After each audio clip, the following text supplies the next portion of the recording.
Our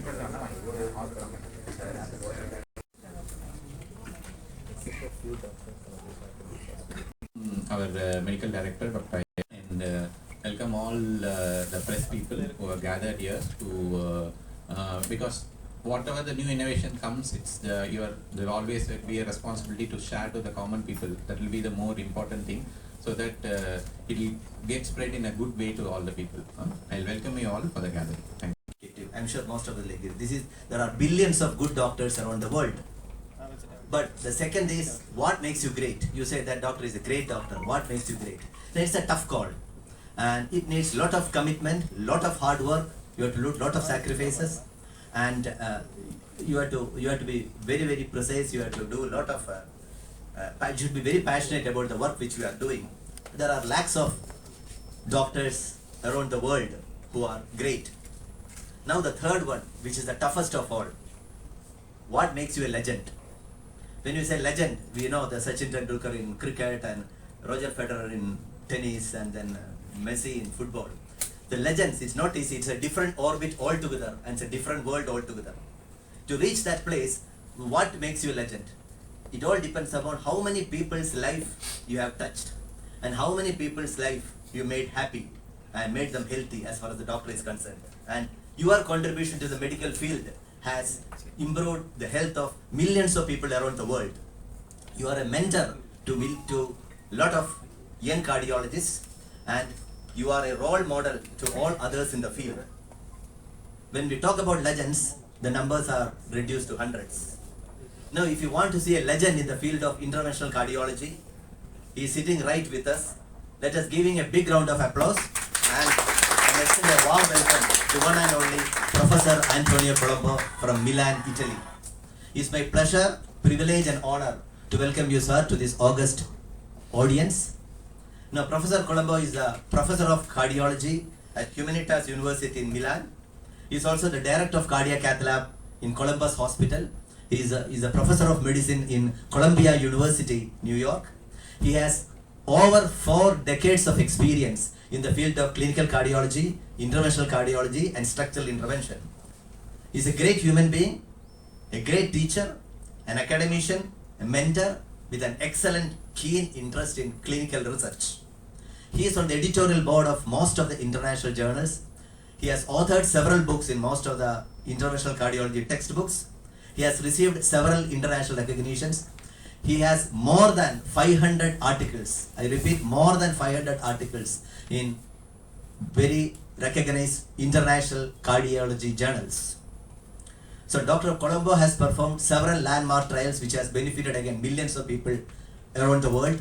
To name a couple of things, one is his work on coronary thrombosis. When we put a stent, there was a high, it all started in 1977. So in 1980s, when we put the stent, a lot of people used to come back with stent thrombosis because we used to discharge the patient only with aspirin. He is the person who put forward the concept of dual antiplatelet therapy. He said that one antiplatelet is not enough.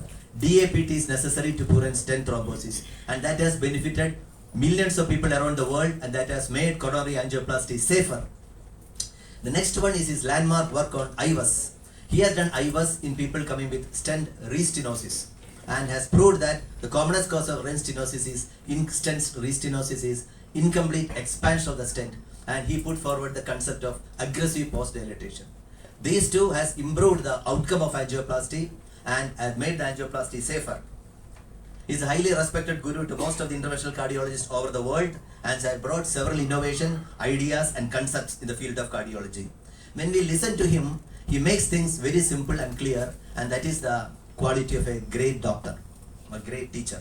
So ladies and gentlemen, on behalf of Department of Cardiology, on behalf of my colleagues and on behalf of Kaveri Hospital, Chennai, I extend a warm welcome to the teacher of teachers, Professor Antonio Colombo from Milan, Italy. Sir, we are honored by your presence. Thank you.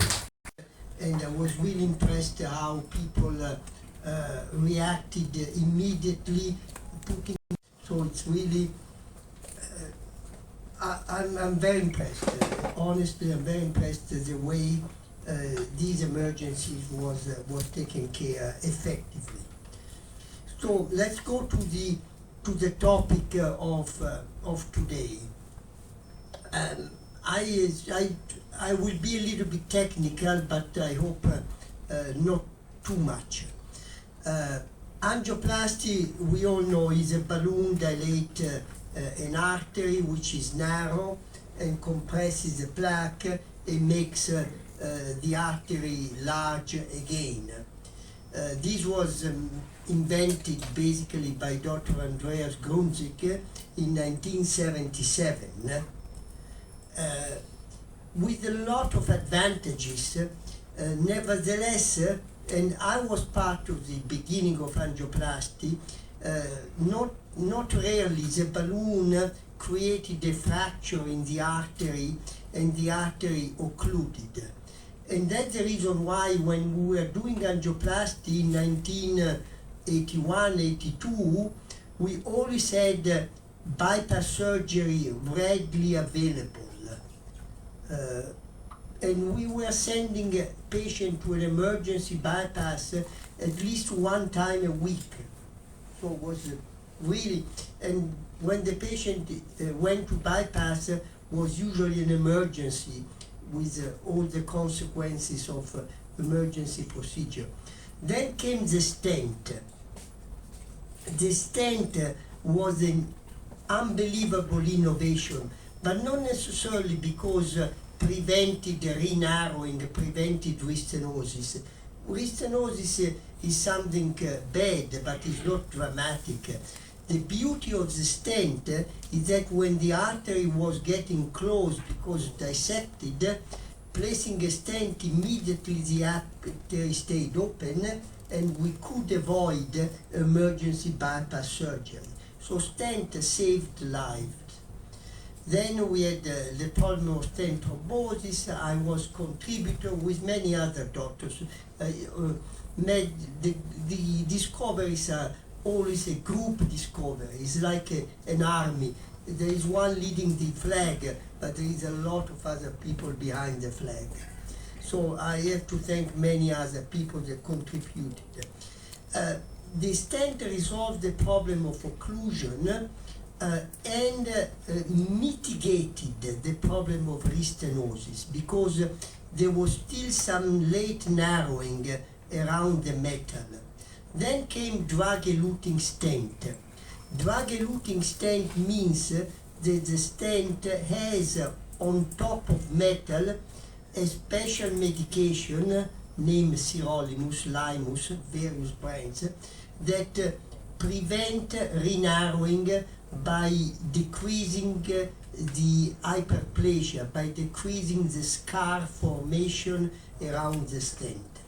And this was a major innovation because the re-narrowing after stenting was about 30%. With these medicated stent, went down to 10%, maybe even less. And a lot of innovation, so 3 milestones: angioplasty balloon, stent made of metal, and stent with the drug. But as I said, 10% is not zero. And when you implant stents in diabetics, long stents, the number 10% becomes 20%. So we are a little bit back to the past. We solved the problem, but not completely.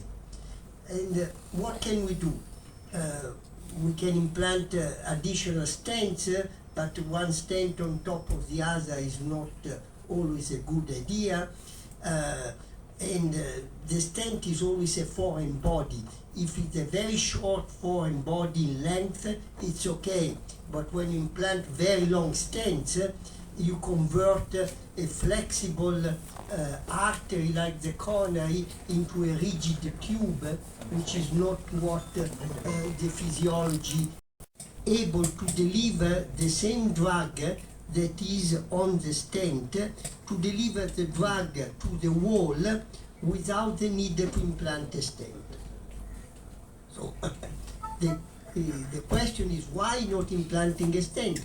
But if we go back to the time of Andreas Grunzig, many times when you do a balloon dilatation, the result is very good, it's very nice. As a matter of fact, we used to implant stents only when we had occlusions.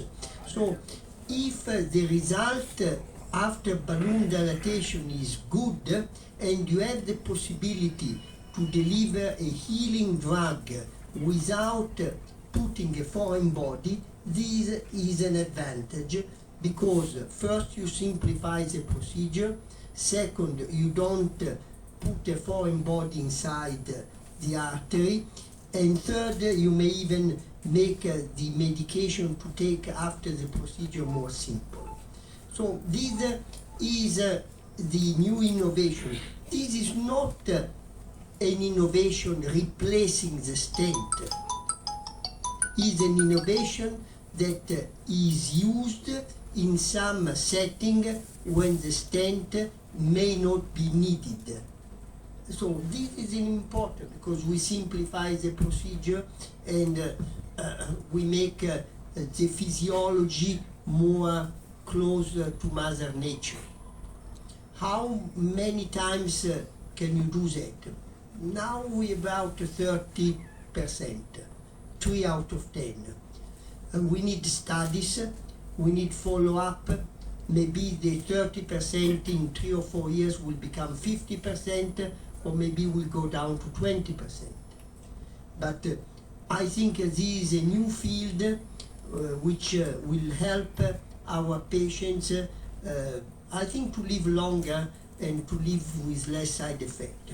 But at the moment, what I said is hypothesis generating.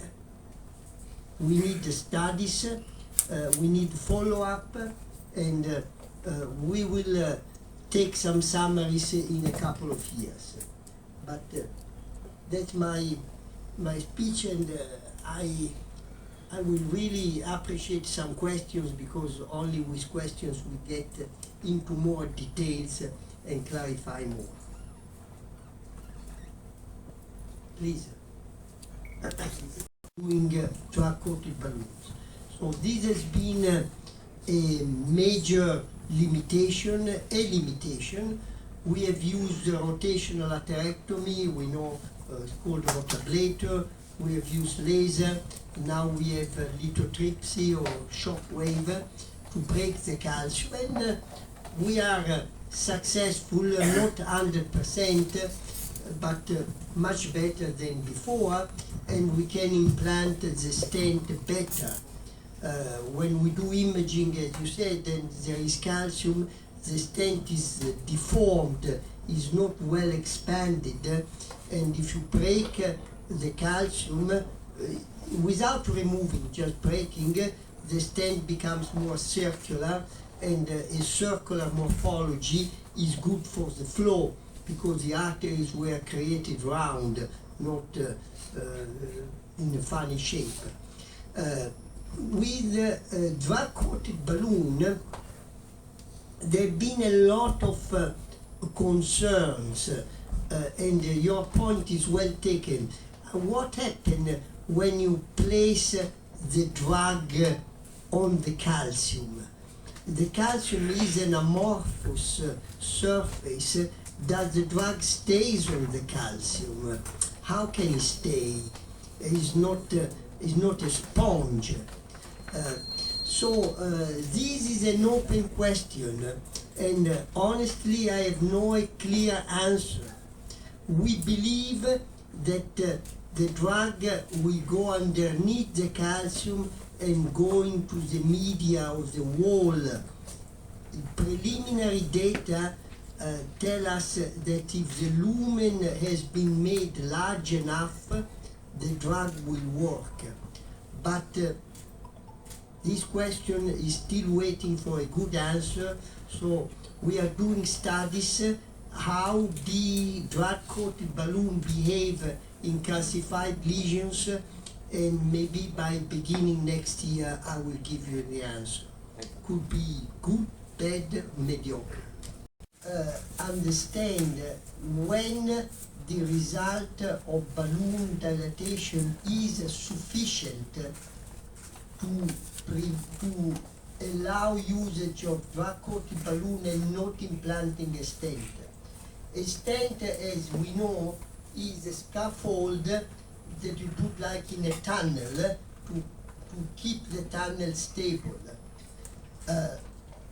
In the next year, we will have data by intravascular ultrasound, by OCT, by pressure gradient, which will tell us what parameters, what numbers will give us the security that the result is stable and we don't need a support, and in other situation when the result is not stable and the support needs to be implanted.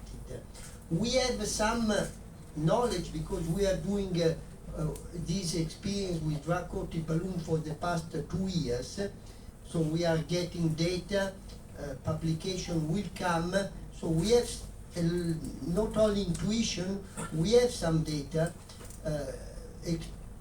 For example, if you do the dilatation with the balloon and angiographically the result is very nice, means that the lumen is round, well opacified, you do intravascular ultrasound and you measure the area of the lumen and you see that the area is large enough, then this is a good starting point to say no need to implant a stent. I deliver the drug with another way. Square millimeter, you wait 2 or 3 minutes, the area becomes 3.8. That's no good. That means that the vessel is coming together, is recoil. We use the word recoil. It's like an elastic that distend and then comes back to the original shape. So then the need to implant a stent becomes important. Another way to approach the problem is when you have to treat a long segment of the artery. We used to implant a long stent.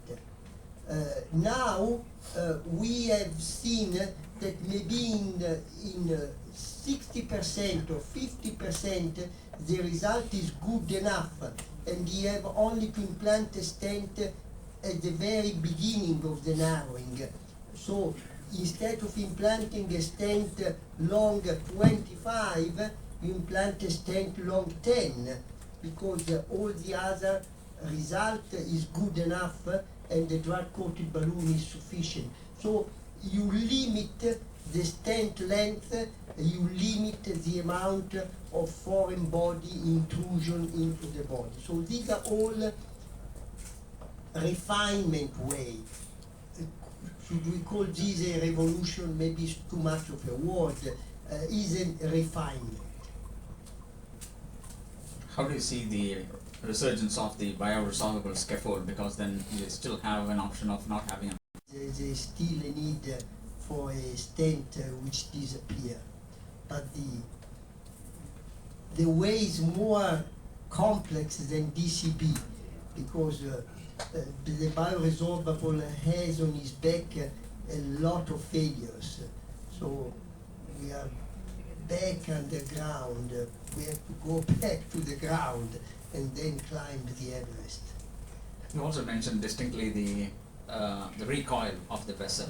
So would you wait for the recoil? Yes, and in many operators around the world, as a matter of fact, I'm not the only one saying what I just said, the recoil, recoil is again, the vessel comes back to the original narrowing. It's something relatively quick. It takes 5-10 minutes. So if the result is stable, is usually stable. But again, we may, every time you extend your observations, you find exceptions. So to fully answer, maybe 10 minutes in 90% of the cases. Maybe we will discover that if we have some angiographic feature, the recoil may take 2 hours, and then may be better to place a stent. So we need to move forward and then to move back, to move forward, to correct. That's the way science makes progress. Professor, you've been a guiding force for us for last 30, 40 years. Now this is more of a general question for, especially for hospital administrations as well as device companies. Last 10 years we have seen a fantastic development of devices, newer technologies like DCBs from India, stents, which I think European market also accepted the stents from Sajana and other things. So we are making progress in terms of the devices, drugs, as well as other things. In terms of reaching out to the level where Europe and US has reached, from your lifetime experience, what is your advice to us that we should do? Because doing an indigenous study in India, it's a difficult thing, a randomized study, like what you are doing in Europe or US is difficult. At the moment, all these companies are doing outside and then bringing it and marketing it here. But you have a huge experience. How should we go forward as an young sort of people wanting to sort of get into that and develop? I think you should do a study in India because studies are important and nothing wrong against studies.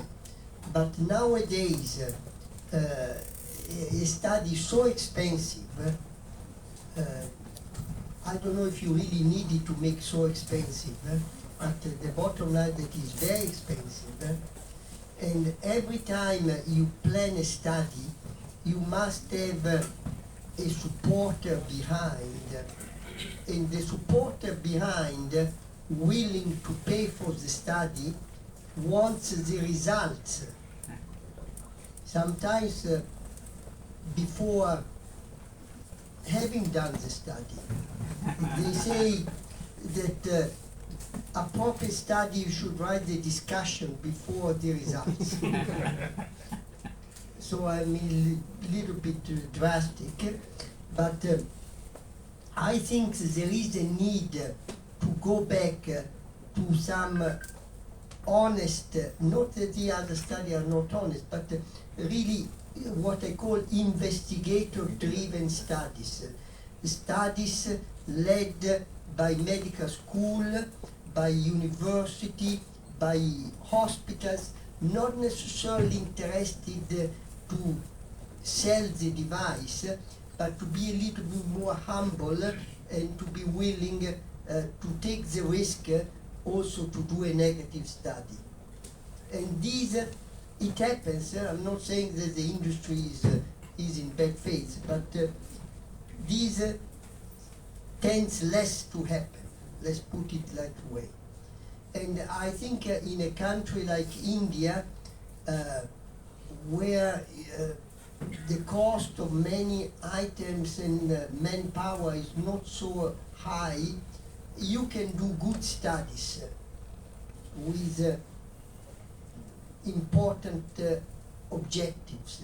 So my answer to your question is that no question to believe to other studies, but you have now the human, the intellectual, the scientific strength to do Indian studies.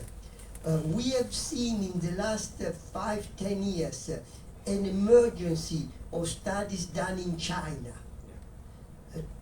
15 years ago, we would never dream that Chinese studies would reach the level to go to Lancet, to Circulation, to New England Journal of Medicine. Now, Chinese people can make a true Chinese study and reach international journals. So, why not India? What putting balloon into the age 74? The most challenge is to accept a mediocre result compared to stenting. When you implant a stent, the result is almost always perfect.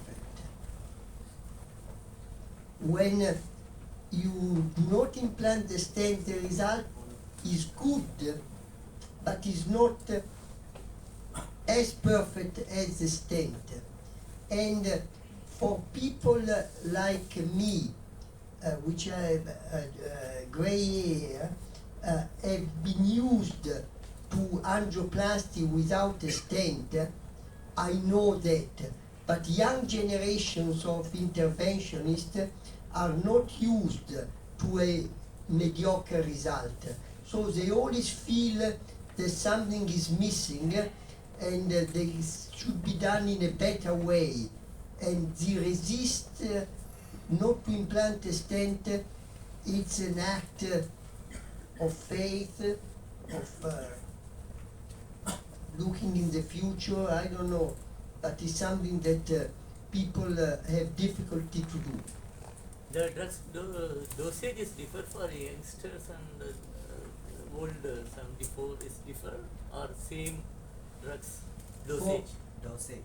Dosage of drugs. Different ages. It's the same dosage. It's the same. Yeah, it's the same, it's the same, it's the same.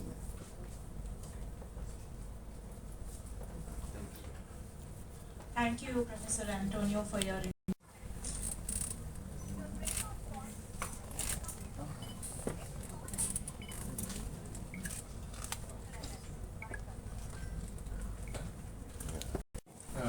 to grace this occasion. It's a great pleasure to have you, sir. He has been technology for the patient. Just because we have so many stents doesn't mean that we need to put some 10 stents in the patient. So you put future complications as well. And sir has been so much fortunate to have a wonderful set of consultants. I'd like to thank all the consultants in the cardiology team, senior consultants, Dr. Manoj sir, Dr. Anantaram and Dr. Sundar, and also Dr. Deep Chandra, EP doctor, and the cardiac surgeons, Dr. Raghuram sir, Dr. Kumar. We got a wonderful set of consultants, and we all work together for the betterment of the patient care. And thank you all.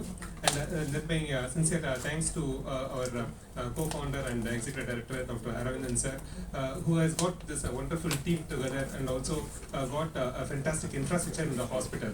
So whatever is there for the complex from outside. Then we have got wonderful devices to see the heart from inside. We know the heart is an important organ. It is supplied by coronary arteries. We need to go inside the artery to see the block. So for that we have got instruments like intravascular ultrasound.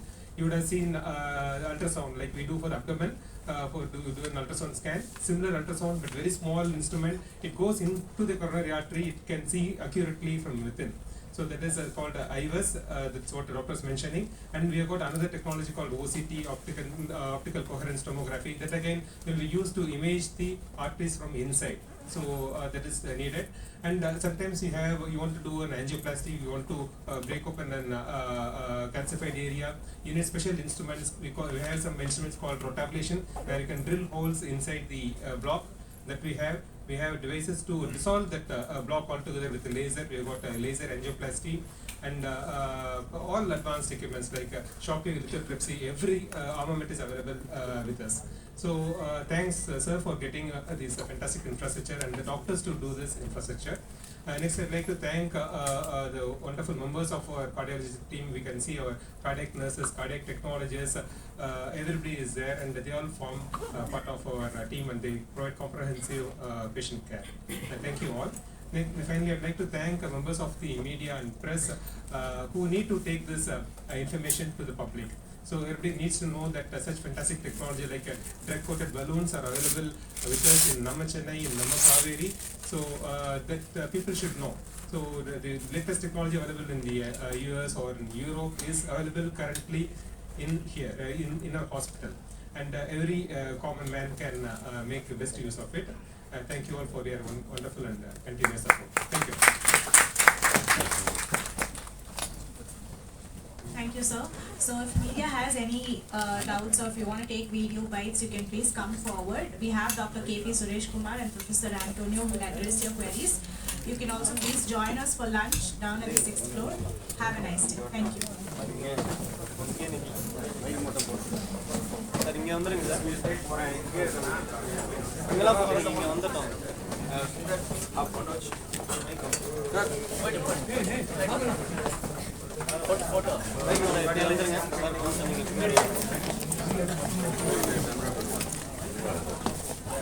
கை தள்ளுப்பா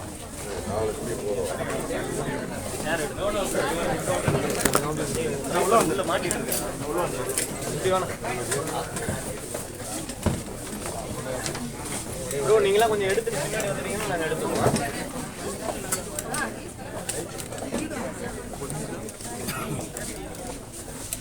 எடுத்துறீங்களா? கொஞ்சம் பின்னாடி வந்துடுங்க.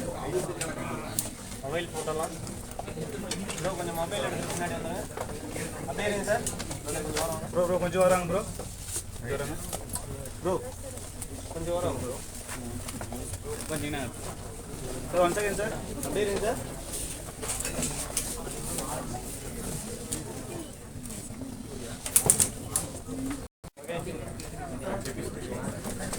Say. Then we have got wonderful devices to see the heart from inside. We know the heart is an important organ. It is supplied by coronary arteries. We need to go inside the artery to see the block. So for that we have got instruments like intravascular ultrasound. You would have seen ultrasound like we do for the abdomen, for do an ultrasound scan. Similar ultrasound but very small instrument. It goes into the coronary artery. It can see accurately from within. So that is called IVUS, that's what the doctor is mentioning. And we have got another technology called OCT, optical coherence tomography, that again will be used to image the arteries from inside. So that is needed. And sometimes you want to do an angioplasty, you want to break open an calcified area. You need special instruments. We have some instruments called rotablation, where you can drill holes inside the block that we have. We have devices to dissolve that block altogether with a laser. We have got laser angioplasty and all advanced equipments like Shockwave lithotripsy. Every armament is available with us. So thanks sir for getting this fantastic infrastructure and the doctors to do this infrastructure. Next I'd like to thank the wonderful members of our cardiology team. We can see our cardiac nurses, cardiac technologists, everybody is there and they all form part of our team and they provide comprehensive patient care. Thank you all. Finally, I'd like to thank members of the media and press who need to take this information to the public. So everybody needs to know that such fantastic technology like drug-coated balloons are available with us in Namma Chennai, in Namma Kaveri. So that people should know. So the latest technology available in the US or in Europe is available currently in here in our hospital, and every common man can make the best use of it. Thank you all for your wonderful and continuous support. Thank you. Thank you, sir. So if media has any doubts or if you want to take video bites, you can please come forward. We have Dr. KP Suresh Kumar and Professor Antonio who will address your queries. You can also please join us for lunch down at the 6th floor.